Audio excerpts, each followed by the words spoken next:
Welcome to AB Edu Study. আজি আমি class 8 অনুশীলনী 1.1 প্ৰশ্ন উত্তৰসমূহ আলোচনা কৰিম। তোমালোকে চেনেলটো সাবস্ক্ৰাইব কৰি থবা যাতে পিছৰ প্ৰশ্নবোৰ চাব পাৰা। এক নম্বৰ প্ৰশ্নত দিছে তলত দিয়াবোৰ সত্য নে অসত্য বিচাৰ কৰা। এক নম্বৰটো দিছে পৰিমেয় সংখ্যাই যোগ আৰু পূৰণৰ বিনিময় বিধি মানি চলে। এটো সত্য নে অসত্য লিখিব লাগে। এতিয়া অনুশীলনী এক নম্বৰ এনসাৰৰ 1 হ'ব যে পৰিমেয় সংখ্যাই যোগ আৰু পূৰণৰ বিনিময় বিধি মানি চলে। এটো সত্য। এক নম্বৰটো এনসাৰ হ'ব সত্য। কাৰণ কেলে মানি চলে এটো যে বিনিময় বিধিটো মানি চলে না আমি এটো চাম। এতিয়া যোগ আৰু পূৰণৰ কথা কৈছো। যোগত যদি আমি চাওঁ 5 + 7 = কিমান 5 × 7 = 12। আকৌ এটোকে যদি উল্টা কৰি দিওঁ 7 তো আগত লিখো আৰু 5 তো পিছত লিখিলো 12 পাম। এটো আমি সলাই দিছো যদিও এনসাৰ একে পাইছো। এটো মানে বিনিময় বিধিটো মানি চলে। পূৰণটো একে 3 × 4 = 12 আকৌ 4 × 3 = 12। উল্টা কৰিলেও এনসাৰ একে থাকে। সেইটো কাৰণে এটো সত্য। 2 নম্বৰ দিছে পৰিমেয় সংখ্যাই বিয়োগ আৰু হৰণৰ ক্ষেত্ৰত সহযোগ বিধি মানি চলে। 2 নম্বৰটো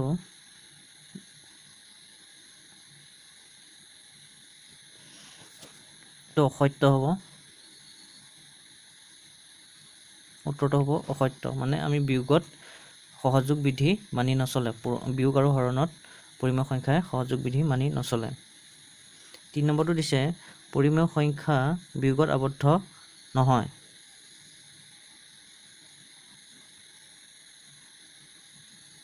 3 নম্বৰটো হ'ব অসত্য। মানে পৰিমেয় সংখ্যা বিয়োগত আবদ্ধ হয় হ'ব লাগে। এটো নহয় দিছে যে এটো কাৰণে অসত্য। কাৰণ আমি যিকোনো পৰিমেয় সংখ্যাৰ লগত যদি বিয়োগ কৰোঁ মানে তেতিয়া আমি এটা পৰিমেয় সংখ্যা পাওঁ মানে। ইয়াত যে তোমালোকে চাবা এটো যদি আমি 8 - 4 = 4 এটো এটা পৰিমেয় সংখ্যা। মানে 4 - 4 আগত দিনত 3 দি দিলো। 3 পৰা -4 গ'লে মাইনাছ কিমান হ'ব 1। এটো -1 টো এটা পৰিমেয় সংখ্যা। মানে এটো অসত্য হ'ব। 4 নম্বৰ দিছে শূন্যৰ প্ৰতিক্ৰম নাই। শূন্যৰ প্ৰতিক্ৰম নাই। প্ৰতিক্ৰম মানে এক বুজায়। এতিয়া শূন্যৰ লগত আমি যিকোনো পূৰণ কৰিলে আমি কি পাওঁ শূন্যই পাওঁ। সেইটো কাৰণে প্ৰতিক্ৰম নাই বুলি কৈছে। এটো সত্য। প্ৰতিক্ৰম মানে 1। আমি উত্তৰটো 1 পাব লাগিব। যিকোনো সংখ্যা পূৰণ কৰি 1 পাব লাগিব। আমি শূন্যৰ লগত যি সংখ্যা পূৰণ কৰিলো কি পাম অকল শূন্যই পাম। 10 পূৰণ কৰিলো শূন্যই, 100 পূৰণ কৰিলো শূন্য, যিকোনো সংখ্যা পূৰণ কৰিলে শূন্যৰ লগত শূন্যই পাওঁ। 5 নম্বৰটো দিছে শূন্যটো পৰিমেয় সংখ্যা। এটো সত্য। কাৰণ শূন্যটোৰ তলত এটো সত্য হ'ব। মানে শূন্যটো পৰিমেয় সংখ্যা হয়। এটো সত্য। মানে শূন্যটো যদি আমি চাওঁ শূন্যটোৰ তলত এটা 1 এটা থাকে। এটো উজ্জ্বল হৈ থাকে। বা শূন্যৰ তলত আমি যিকোনো সংখ্যা লিখিব পাৰোঁ। 2 লিখিব পাৰোঁ, 3 লিখিব পাৰোঁ, যিকোনো এটা সংখ্যা লিখিব পাৰোঁ। সেইটো কাৰণে এটো পৰিমেয় সংখ্যা হয়। এটো সত্য।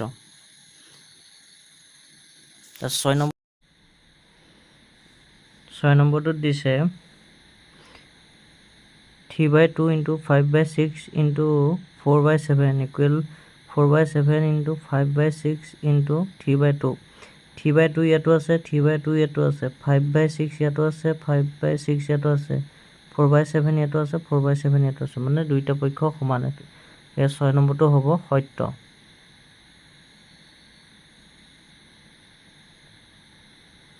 7 নম্বৰটো দিছে 5/9 ×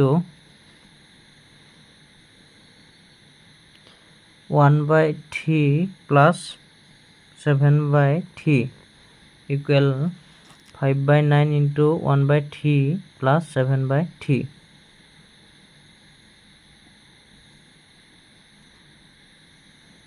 এটো দিছে এতিয়া সংখ্যাটো 5/9 টো এই দুটাৰ লগত পূৰণ হৈ আছে। এতিয়া আমি এটো লিখি ল'ম 5/9 × 1/3 + 5/9 × 7/3 = 5/9 × 1/3 + 7/3 তেতিয়াহ'লে এই পক্ষটোৰ লগত এই পক্ষটো মিলা নাই ইয়াত আছে 5/9 ইয়াতো আছে 5/9 1/3 1/3 তাৰপিছত 7/3 এই 5/9 টো ইফালে নাই সেইটো কাৰণে এইটো অসত্য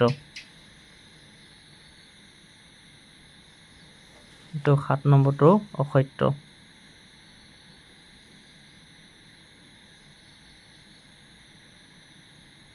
অসত্য 8 নম্বৰ দিছে 7/12 minus 3/7 plus 11/12 equal to 7/12 minus 3/7 plus 11/12 এইটো সংখ্যাৰ লগত এই সংখ্যাটো মিলিছে নে দিছে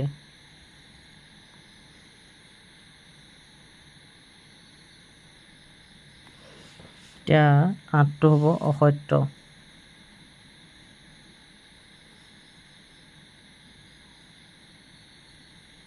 অসত্য তাৰপিছত 9 নম্বৰ দিছে -3/11 into 2/9 equal to -3/11 এতিয়া এই পক্ষটোৰ লগত এই পক্ষটো না মিলাম কাৰণ ইয়াত -3/11 আছে ইয়াতো -3/11 আছে 2/9 টো ইয়াত নাই সেইকাৰণে এইটো অসত্য 9 নম্বৰটো অসত্য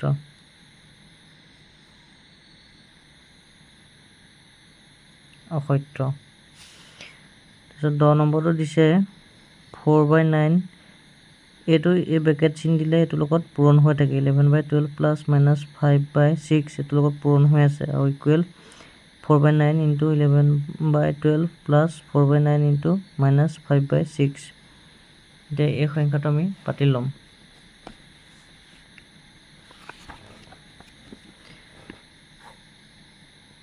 4/9 10 নম্বৰটো 11/12 plus -5/6 equal to 4/9 into 11/12 plus 4/9 into -5/6 এতিয়া এই সংখ্যাটো এই দুটাৰ লগত পূৰণ হৈ থাকিব 4/9 into 11/12 plus 4/9 into -5/6 equal to 4/9 into 11/12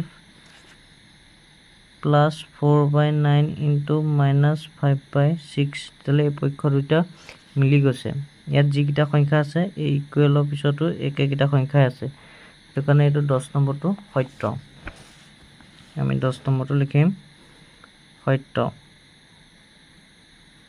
10 নম্বৰটো হ'ব সত্য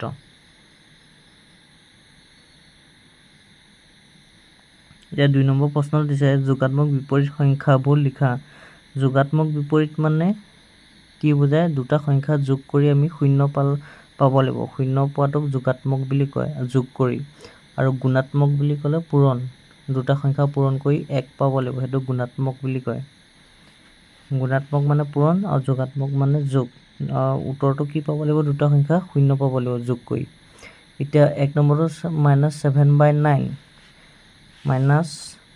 1 নম্বৰটো দিছে -7/9 -7/9 সংখ্যাটোৰ যোগাত্মক বিপৰীত কি হ'ব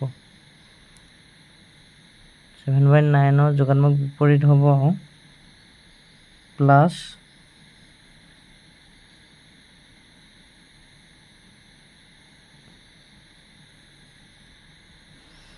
+7/9 ইকুৱেল টু 0 এইটো মাইনাছ আছে ইয়াত প্লাছ আছে মাইনাছে প্লাছে মাইনাছ হৈ গ'ল 7 7 গ'ল 0 9 9 গ'ল 0 হ'ব এইটো এতিয়া এতেকে এনেকৈ লিখি দিবা এতেকে -7/9 যোগাত্মক বিপৰীত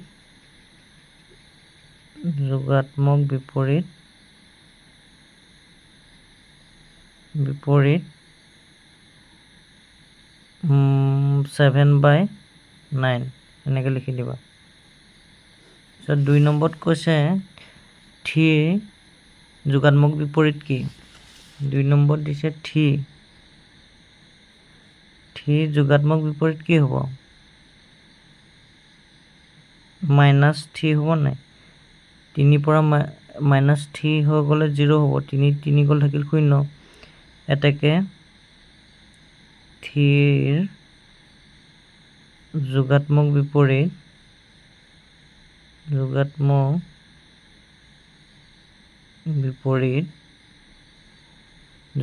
বিপৰীত মাইনাছ 3 3 নম্বৰ দিছে -2/8 3 নম্বৰ দিছে -2/8 এতিয়া -2/8 ৰ যোগাত্মক বিপৰীত কি হ'ব আমি প্লাস লিখিব লাগিব ইয়াত মাইনাস আছে ইয়াত প্লাস লিখিলে প্লাস মাইনাস মাইনাস হ'ব 2/8 ইকুৱেল টু 0 মানে 2 2 গ'ল 0 8 গ'ল 0 এটো প্লাস মাইনাস মাইনাস হৈ যাব মানে এতেকে -2/8 ৰ যোগাত্মক বিপৰীত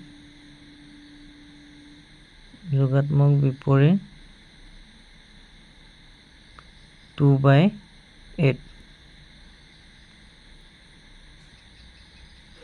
4 নম্বৰ দিছে 19/-7 এতিয়া 19/-7 টো কি হ'ব 19/-7 প্লাস 19/7 ইকুৱেল টু 0 হ'ব এটো মাইনাসে প্লাসে মাইনাস হৈ গ'ল আৰু এবাৰ লিখিব লাগে ইয়াত মই এটা দেখাই দিছো তোমালোকে তো ডাইৰেক্ট নিলিখিলেও হ'ল এটা মই দেখাই দিছো এটো 0 হৈ গ'ল এটাকে 19/-7 ৰ যোগাত্মক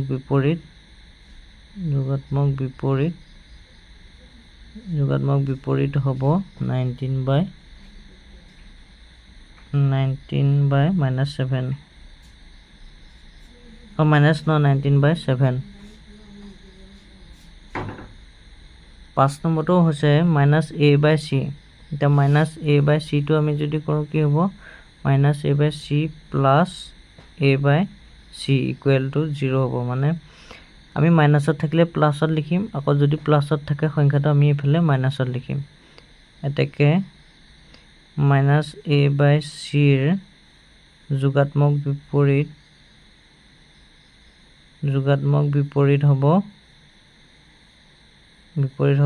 a/c যোগাত্মক বিপৰীত a/c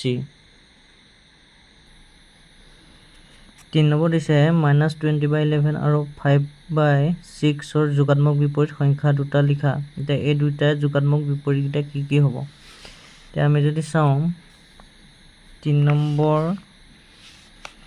এনসাৰটো হ'ব -20/11 ৰ হ'ব ইয়াত মাইনাসত আছে 20/11 তো আমি কি লিখিব লাগিব প্লাসত লিখিব লাগিব তেতিয়াহে আমি 0 পাম মানে যোগাত্মক বিপৰীত মানে 0 পাব লাগিব এতিয়া 20/11 আমি প্লাসত লিখিলো 20/11 ইকুৱেল টু 0 হয় মানে এটাকে -20/11 ৰ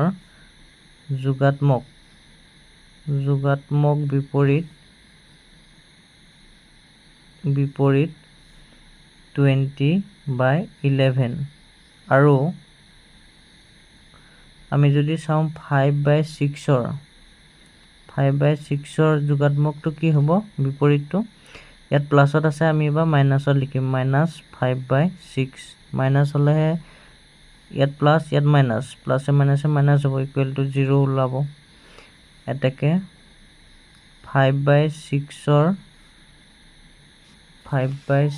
ৰ তো ঢাক খাই আছে অলপ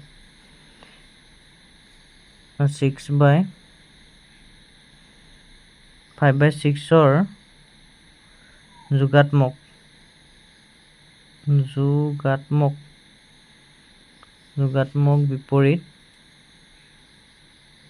বিপৰীত